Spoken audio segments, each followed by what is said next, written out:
Hey there, this is Laura Workala with Sew Genius, and I know this isn't exactly a sewing thing, though it's involving something stitched.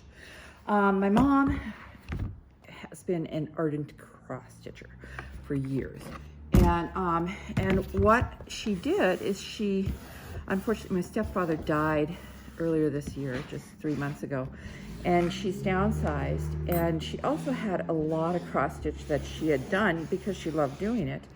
And it was just sitting there. So she suggested I take it and sell it through my storefront.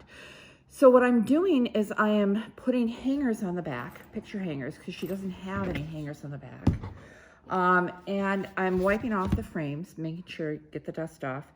And then I'm putting the hangers on. And I thought maybe you might want to learn how to put a picture hanger on.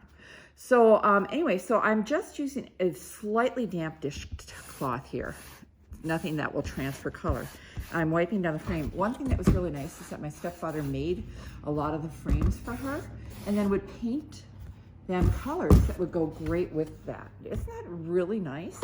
Now, one thing I found is that if she did hang it in her house, it would get dusty along this edge, you know? So I'm trying to make sure I get the dust out of there. One thing I found helpful is to take, this is a watercolor brush I have, and I found it's good for getting that out of the corners, especially, but there's still a little residue of dust on there. So what I'm going to do, gee, I didn't realize that this was going to be hard to do in a camera. I'm going to run the dishcloth right along there. Maybe I can do it left-handed. I should have put the camera to the right. Okay, so I'm just going to go like this with my finger in there. So I'm not going to like do anything to the canvas, okay? All of her work, she liked to not have glass because she felt you couldn't really see the stitching.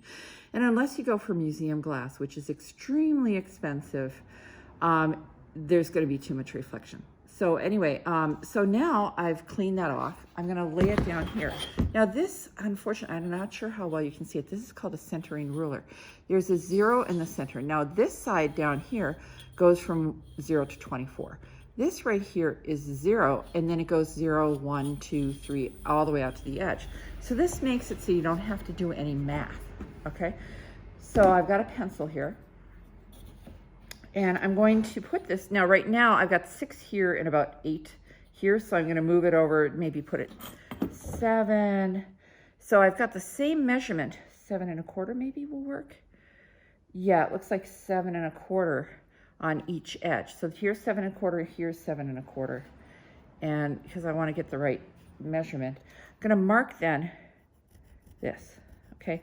You may have to, like, if you're near an art supply store, you might be able to find a centering ruler. Sometimes carpenters use centering rulers, which makes a lot of sense. So I'm not sure if you'll be able to find it at a hardware store or not.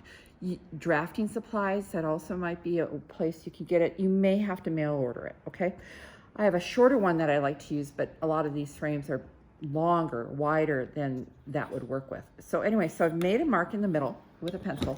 Now I'm going to take this, this particular one has like little sawtooth thing here and another thing here. I'm not sure why you would use that. So anyway, I'm making sure the sawtooth part is the one that people will hang this on. And I'm gonna lay this in the frame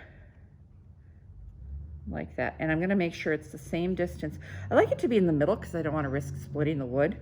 Most of these frames are pine, so that makes it easy to get nails into. Now I've got that right, there's actually a mark on here that's in the center of the top, so it makes it easy for me to line it up with this mark that I made for the center.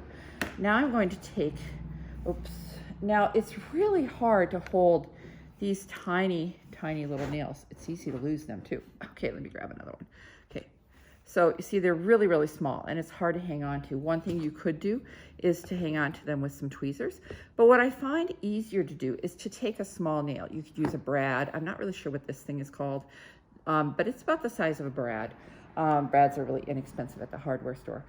So I'm going to take and tap a hole, so a little ways in, to make it easier for that small nail to stand up and stay in place. I'll have to wiggle that out. Let me put that down a little bit more. Okay, just so it makes it easier to put that in there. Now I'm going to lay this down and put that in there. Just get it started, and then grab another one and get that started there. Now, just to let you know, and I'll tap them the rest of the way. Just to let you know, I did order these in bulk. I went to Etsy and found a shop in the US that does framing and will sell framing supplies in bulk. And then they gave, inside there was a smaller bag with the nails, which was really good because these things are easy to lose. And I took a lid to put the nails in so that it's easier to contain them and I don't lose them. All right, so now this is all done and it's ready for hanging, okay? So I just thought I'd show you that, and maybe it'll help you when you go to hang your next piece of artwork.